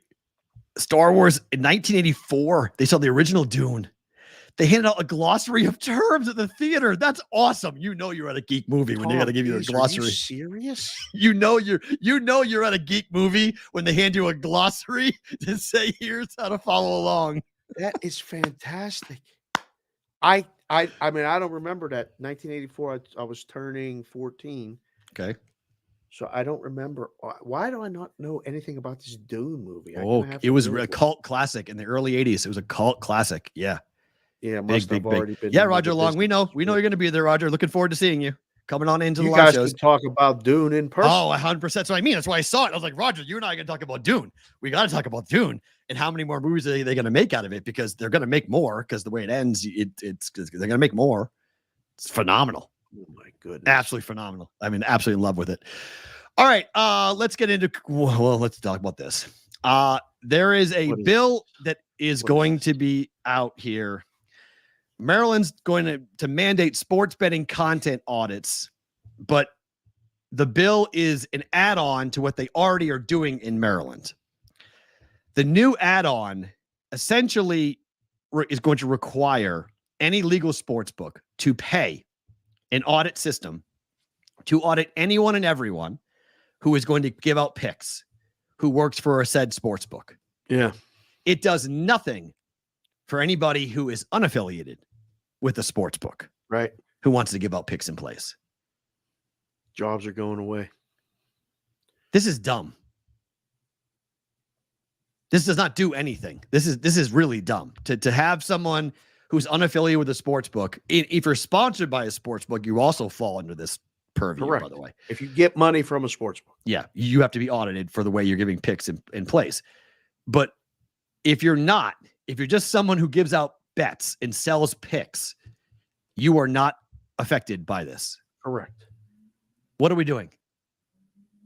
Why are we making this more difficult? It's a money grab. They're requiring the books for Sharp Rank to. It's a Maryland company who wants this. Sharp Rank's the sponsor of this. They're the ones who want to be in charge of everything. Yeah. So who is Sharp Rank paying to go ahead and Who's paying Sharp Rank? Well, it would all the books would have to, by law, would be required to pay them by law. Or you can't operate. Well, you can operate, but you can't have a content provider giving out picks. You can take the bets. You just can't have someone come on there and say, hey, I would play X, Y, and Z. I've often said in life, not just in sports books and stuff, yep. that nobody knows. Sorry, Will, I'm going to say it. Nobody knows shit. Yep. Okay. I learned last night that states have required sports books to use sports integrity services, despite the fact that no one in the book wants to use them. But they went to the state legislators and said, you need this. The books can't operate without this. They made it a law. If you operate in this state, you have to use one of these services. There's two to pick from. This is that move. This is exactly that move. It says it in the story on Sports Channel. I mean, it literally says it in the story that Sports Rank, a Maryland-based company, is at the forefront of wanting this bill to go forward. I would too if I was them. Of course, why not? Yeah, right? You're guaranteed money. You're guaranteed to be paid. It doesn't say anything about setting the rate, though. I'd love to find out who gets to set the rate. That's the other thing. You don't even get to shop right in these situations. They tell you the price is $50,000 a month, and you have to pay it, or you don't operate. or you don't have anybody doing picks for you. Well, you this content part is fine. Yeah. In Colorado, a state that is an example of that used this integrity company, was you can't open the book until you do this. Okay, but wait. They don't know anything about our business. They well, it doesn't matter. They said that you need to be monitored. You have to pay this. Okay, well, what's the price? I'll give you, $5,000 a year. No, it's $10,000 a month. What? Yeah. Or you can't operate. Going to do here? Well, the problem I've got, because remember, I'm for this. I do want sports betting handicappers to be licensed. I do think they should have a business license and be forced to be licensed in the state that they want to operate in. But the problem with what they're doing here is that they're only going after the sports books, not anybody who actually would be nefariously, boiler room, giving out both sides of the same game type stuff. Right. Like, all this is going to do is prevent the guys who most likely are the okay actors. They're going to get punished, and the bad actors get to run wild. Like, this doesn't stop what they think is going to happen. This is not going to prevent anybody from being a charlatan or a snake oil salesman in Maryland. This is just going to hurt the people who actually have a license, who are, dictated to already by a governing body to have to not do any content. They'll just stop doing content. Right. Like, all right, well, we're not doing that stop anymore. Doing content in Maryland. Right. But I mean, again, how do you in today's world, how do you stop people in Maryland from seeing content that's not licensed in Maryland? You're going to geo-target everything? Good luck.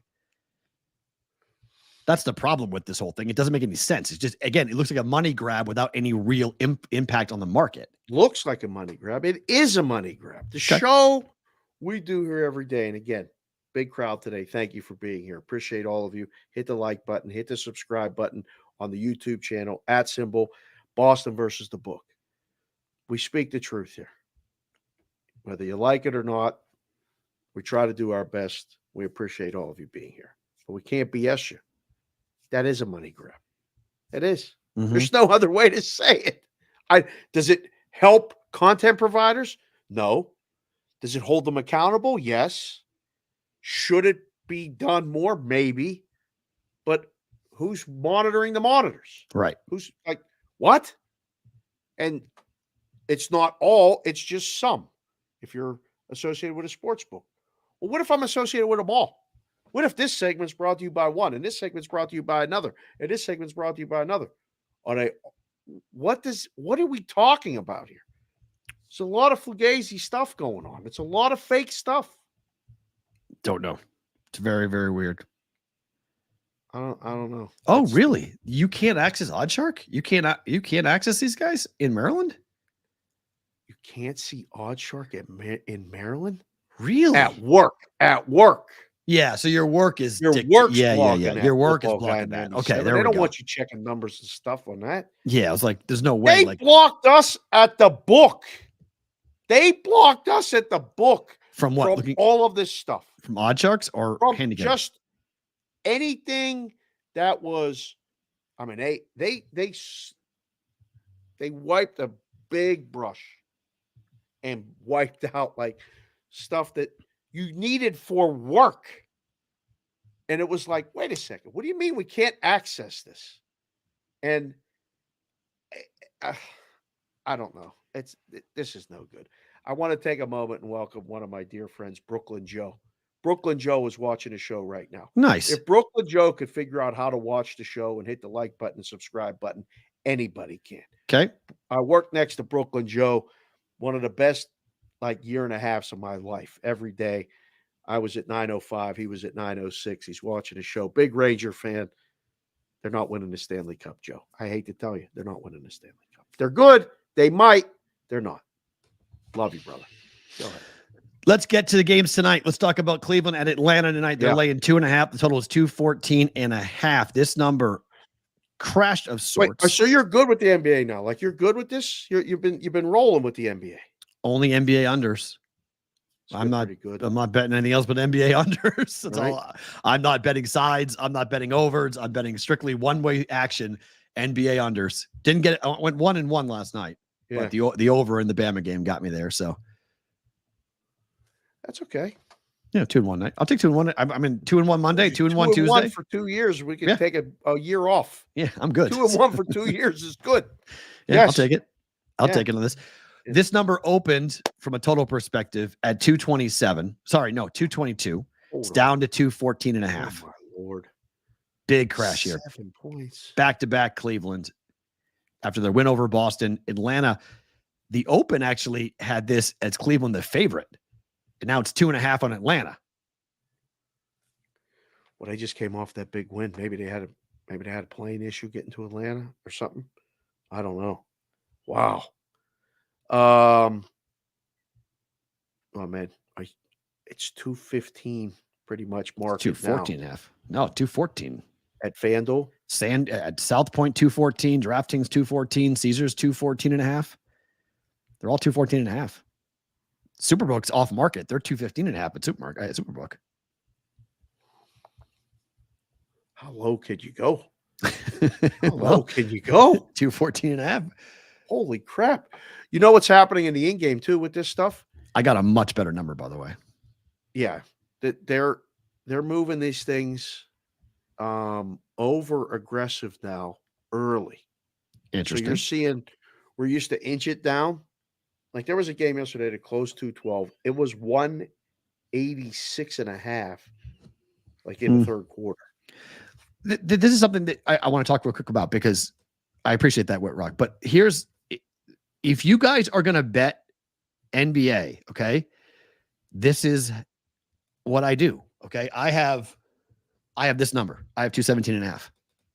What are you looking at over there? Oh, I have all of my bets written down. Oh, okay. I thought the cat was coming or something. I was getting nervous. Like, please, not today. No. Please keep that cat away. I write everything down because I bet them at different books and it pisses me off. So like I don't track. I don't tie my bets to other places. So it pisses me off. I have to go like, what number did I get here? What number did I get there? Because I'm shopping and betting at different books. So I write them down on a sticky note and I put them right in front of me. Yeah. So I know when we're doing the show, I can just look over and go, okay, there's my bet and know what I got. So I got parlay card notes. We're all the same. See, I write down all my bets. So then I know what the bets are. So it was too far away. So I have 217.5. I don't do this. I'm gonna tell you guys straight up. People ask how do you bet these unders right now? This is what I'm doing. Looking at an odd screen. I'm watching. I do this at 9:00 at night. So most of the early games are over and the night games are about ready to close. Yep. There's about 5 or 6 books in the world that will have overnight NBA up at that time. That's midnight Eastern. Okay. They put a number up. If the first bet is under, boom, and we're dropping down, I go and look at the trends. I go and look at the numbers. How many times this team gone under? How much time this team gone under? That's how I found Brooklyn. That's how I found Cleveland. These teams are all on massive runs to the under. Yep. So am I using Steam? Yes. Steam is showing me what direction the number is going to go. Does it mean it's going to cash? Not really, but if the first bet comes in from the bot that hits, the bot knows what number it should be. It sees what comes up, and then it hits. And then the guy comes in the morning and says, oh, fuck, ding, ding, ding, ding, ding, and starts moving the number way down. And then you see the morning Steam, and the number comes all the way down like it is today at 214.5, okay? So that's how I'm betting the unders, by finding what that first bet was, then going to trends and seeing if I agree with the move and the trend, and then betting it. So that's how I'm finding the unders at the moment. Now, everything changes and everyone has their own ways of doing it. But yes, Steve, I'm betting my unders 18 hours ago, 100% accurate. Yep. I'm not betting this number today. I'm not betting the number right now. So that's the Juice. The Daily Juice podcast is the overnight play that I then bring here to Bet It or Book It to ask Dave about. So I give you, when we do the breakdown, this is the live number.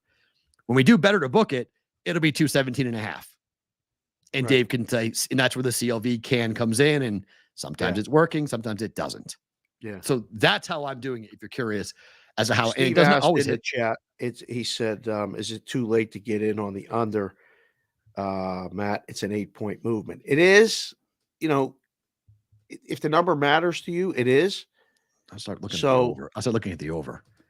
what I've done is I mean, I love the live betting. Right. So you could take a position on under 214.5 now if you want. And then if it starts slow, it's going to drop a lot off the close and you could go over 196.5 and you can try to make middles and different things like that. Do I think that it could go up or it could go over? Of course it could. But when you see these numbers, I mean, what did we say yesterday? It's at an 80% clip. 76 unders. Yeah, unders. It's not bad to be betting the unders. P-Rolt was sworn off the NBA period a week ago. He's back, baby. He's been betting unders. It works. Let's see my record now. I'll tell you right now. I was 2-12 on the NBA, and now I'm 12-16. So, to give you an idea, it's I'm on a 10-4 run to the with unders over the last 14 bets to the under. So, I'll take that every time. Right. Yeah. So if that's a bet. Golden State is 4-point favorites against the Bucks tonight. The total is 227. I wanted to bet the under really badly in this game, but it's come down a little bit from 228.5. Milwaukee's been a dead under team, but Golden State can get hot and blow everything up. Just click refresh on the screen. It's moving actually right now. If anybody's in a risk room somewhere watching it, hi guys. I saw a lot of you last night. That was so much fun. Hopefully half of them are going to come to the live show. Oh, I told them we could get them drinks. I think that might. Okay. So if you want trend, I'd not bet this. Okay. But I think you could bet the under in this game. Golden State Warriors are 8-2 over the last 10 games, 7 straight unders for Golden State. They are over at home, 18-13 to the over at home, but Milwaukee is 19-11-1 to the under on the road, 9-0-1 over their last 10 games and 6 straight unders for Milwaukee. So the reason why I didn't bet it, I want to bet it. The reason why I didn't bet it is the line didn't move that much last night. It was pretty much stayed as is. So like I said, I tend towards the line move first before I start looking at breaking down. But I don't mind this at 227.5, at 227. I don't mind this. It's just knowing that the Warriors can go nuclear at home and they blow the bet.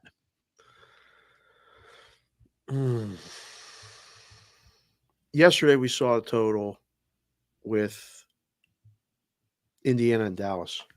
Didn't move much. Dead over. Easy. Yeah. 1 point of line movement. Don't sweat the line movement. If you like to bet, make it. Don't worry about the line movement. I mean, everybody's different. You have your process. Yeah. I use it to go and see what the numbers say more than anything. It's not so much that like I'm following the movement. I want to see why the number moved just because, and if they're following a trend that I like, then I'll follow it. So the line movement really isn't what I'm looking for as much as I'm looking for when it moves, it chips me off to go do the research on that said game. Like you asked me yesterday, who the hell was talking about the Charlotte game? That's how. I saw them for the first move was to the under. So I looked at the Charlotte game and I was like, holy crap, they're on a crazy under streak. Let's bet the under. Same thing here with Milwaukee. First move was to the under. Milwaukee's 9-0-1 to the under over the last 10 games. We could do this live every Friday. If you guys are interested, Matt and I are on every Friday on Sports Grid from 5 o'clock Pacific to 7 o'clock Pacific. We could talk about these things a little bit more in depth with the live numbers. You're trying to read the board overnight and then today, but we don't have all the information. Right. We don't know who's playing. I Giannis don't know. is huge. Giannis is if he plays, I think the over is in play. If he plays, I think the over's in play is probably an accurate assessment. So that's if he doesn't play, this number drops. Which is why the line hasn't moved. Yeah. If you see this total move, it doesn't have to be the side. Right. I've said this many times too. The line tells a story. So does the total. If you see this number going down, Giannis ain't playing. Now, a lot of people, rhombuses, parallelograms, razor blades, sharp guys, pros, Joes.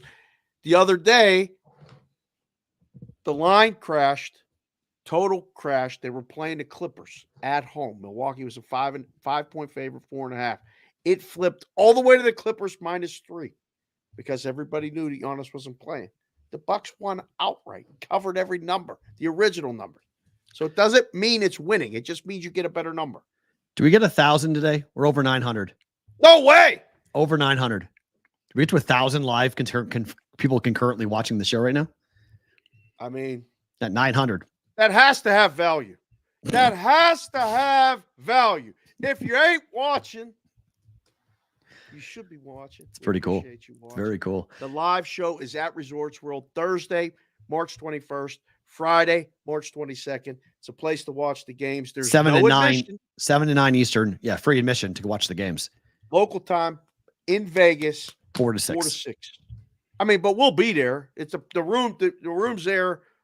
We might be there for the early tip is 9 o'clock in the morning. We won't be there for that. No. But we'll be there a little bit early, setting up, 12, hanging out, 1 o'clock for sure. Bring your hats. Bring Yeah, that's everything. a good point, Kevin. Roll Call Friday. If we have 900 people watching concurrently, Roll Call Friday might be crazy.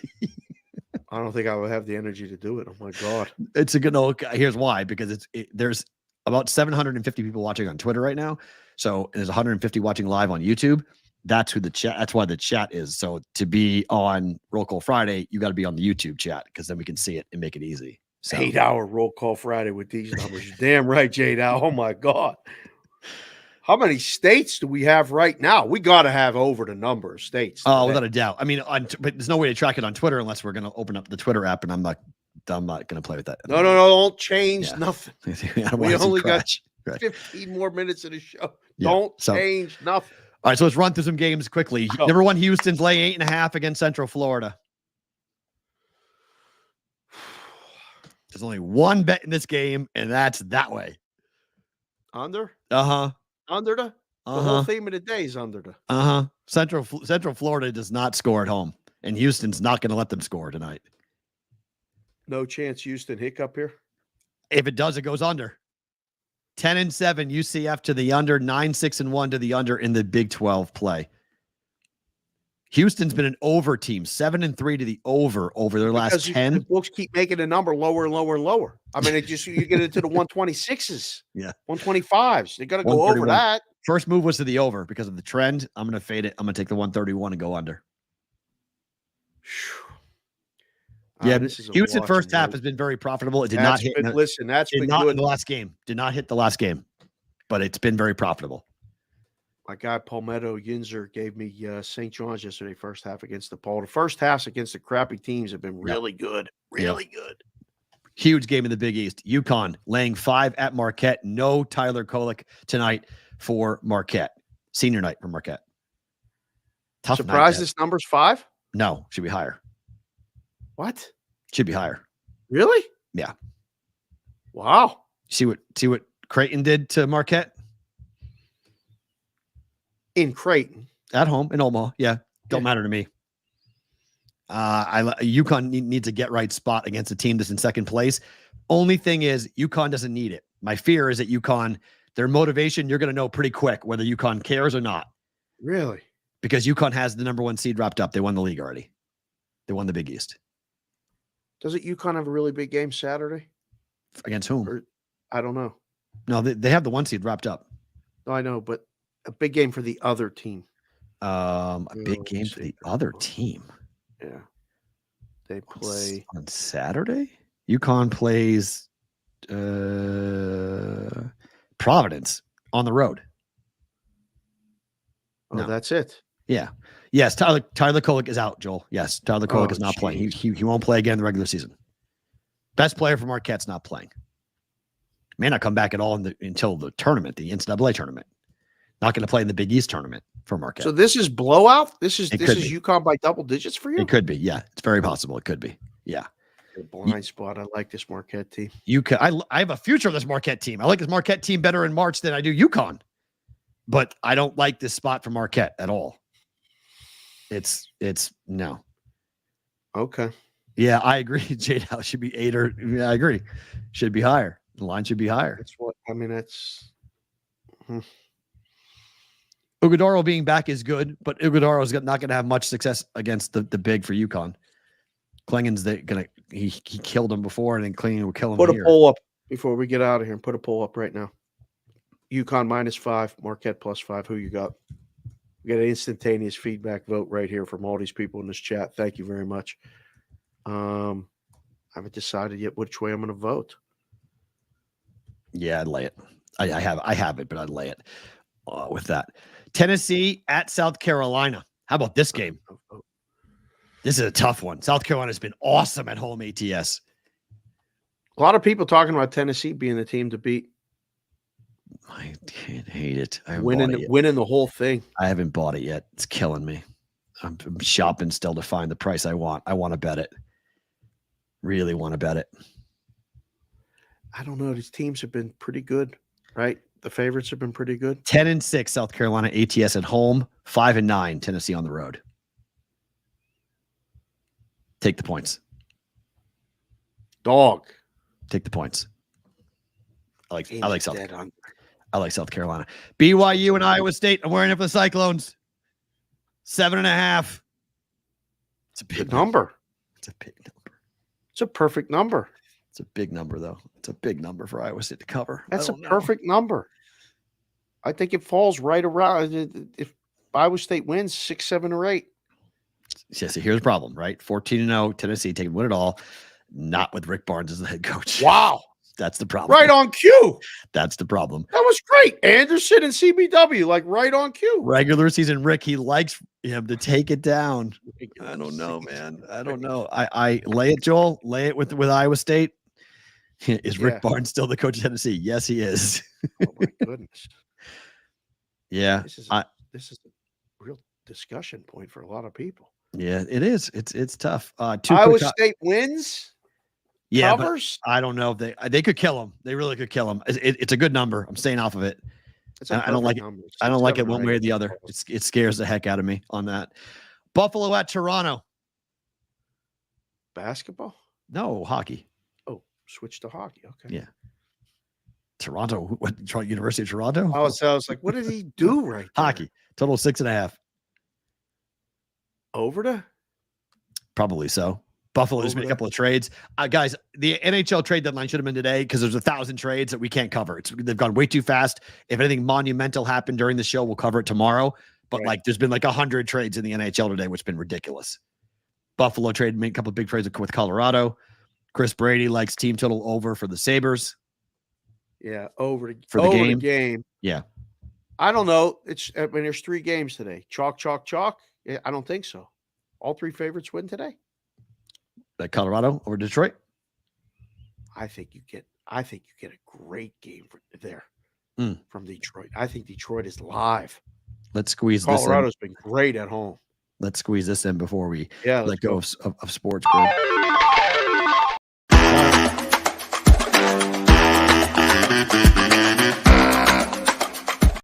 Better to book a time. Testing all of your speakers. Yes. If you don't know what this is, these are bets I have made. I asked Dave his opinion. If he likes it, he says bet it. If he doesn't, he says book it.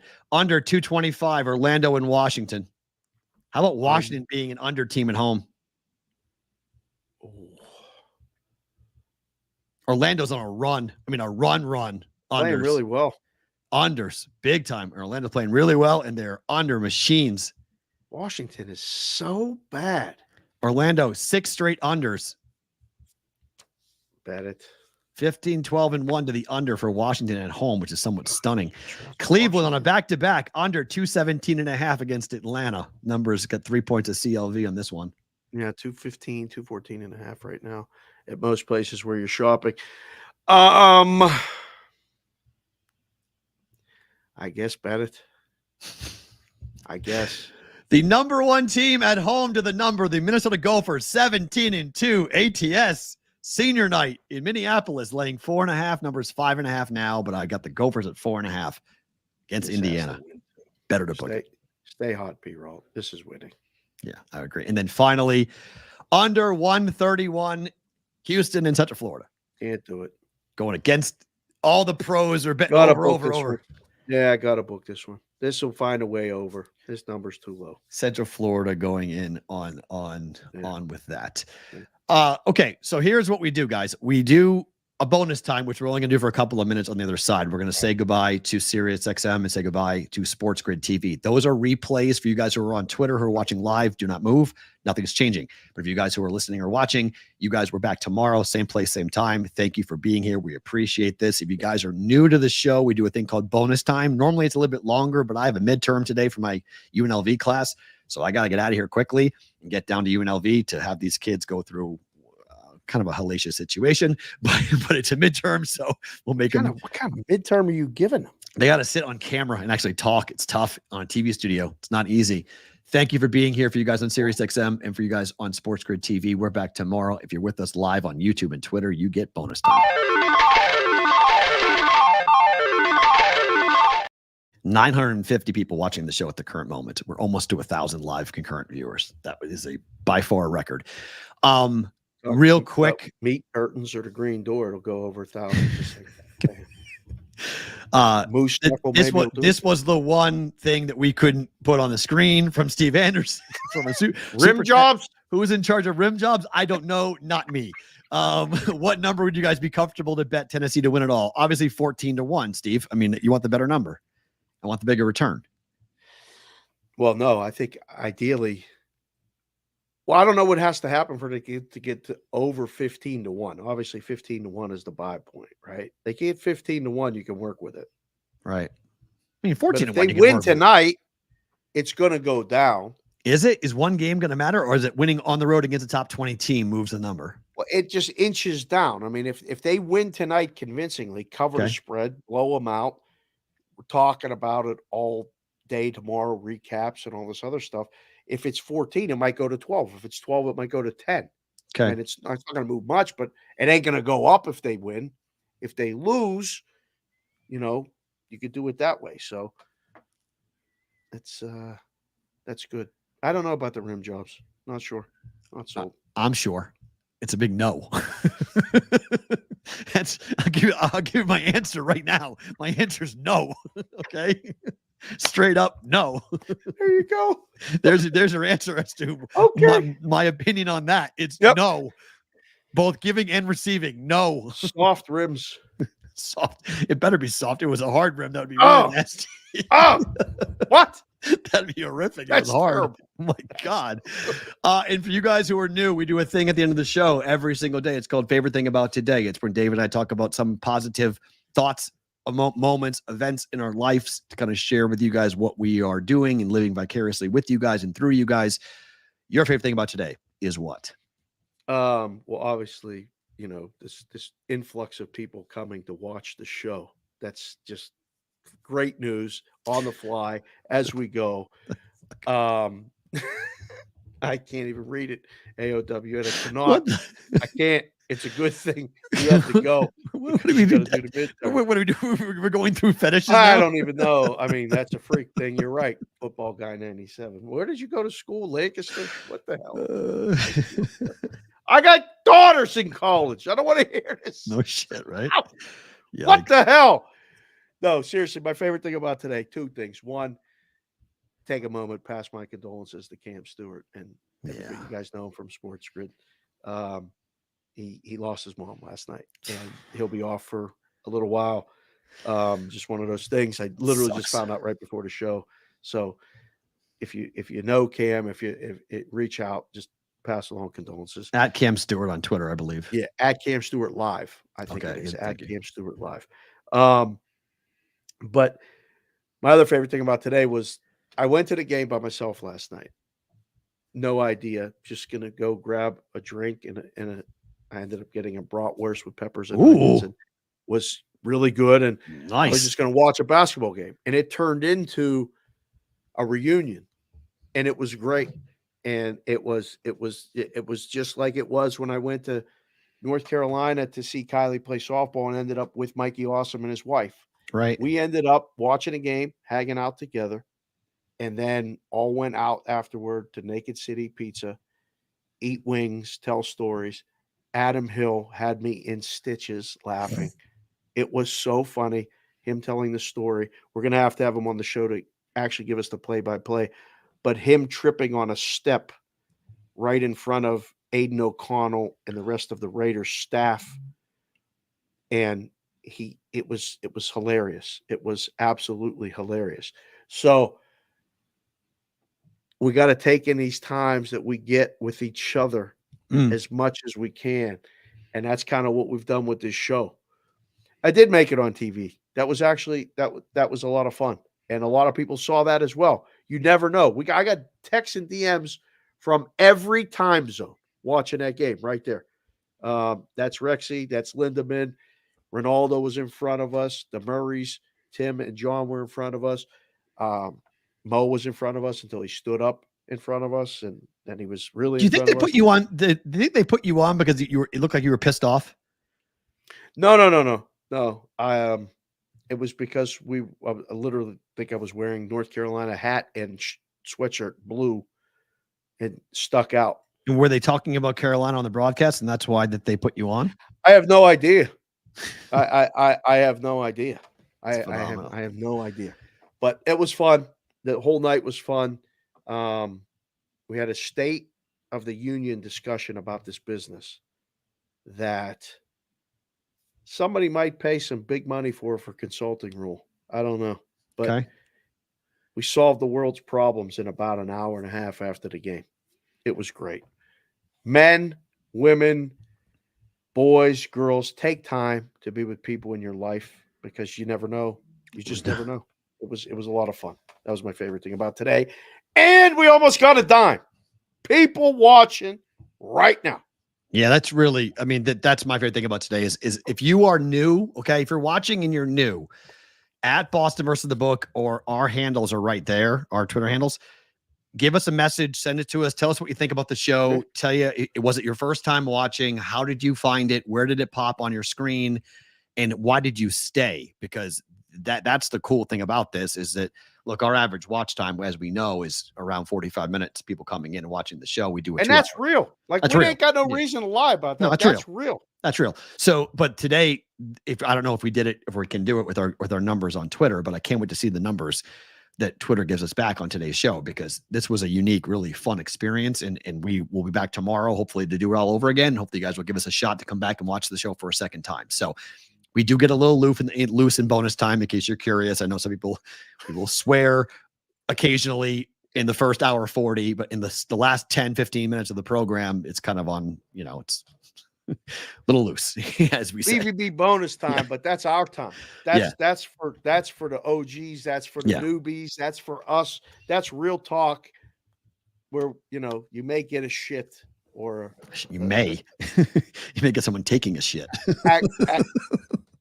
Whoa, ain't nobody taking no shit on the show. Just saying, like, no, you get a live stream picture of somebody doing something.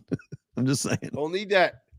And you can always come in the YouTube chat. If you get one thing that we do in bonus time, guys, it's called super chats. We put them on the screen already, but this is where you guys can come in and ask us a question, ask for a game, give us a play you like that you want us to break down. That bet yesterday became because of a super chat. Yep. Somebody 100%. brought that up and said, I have this bonus bets opportunity, blah, blah, blah, blah, blah. What do you think? Yep. And we just kind of looked at the board. We talked it out, and boom, we came up with a bet that hit for everybody. Doesn't always work out that way, but that's how that happens. Right. 973 people watching the show right now. So that is absolutely tremendous. Thank you guys for being here. We appreciate all of you. We're back tomorrow. Same place, same time. Leave a review. Subscribe to the YouTube channel if you're watching on Twitter, at Boston versus the Book on YouTube. Come on over. You can be a part of the live chain, and then you can do things like Addison. You can take poops and put it on us. Addison might actually do it on those things. Dave and Matt, we're back tomorrow for another episode of BVB.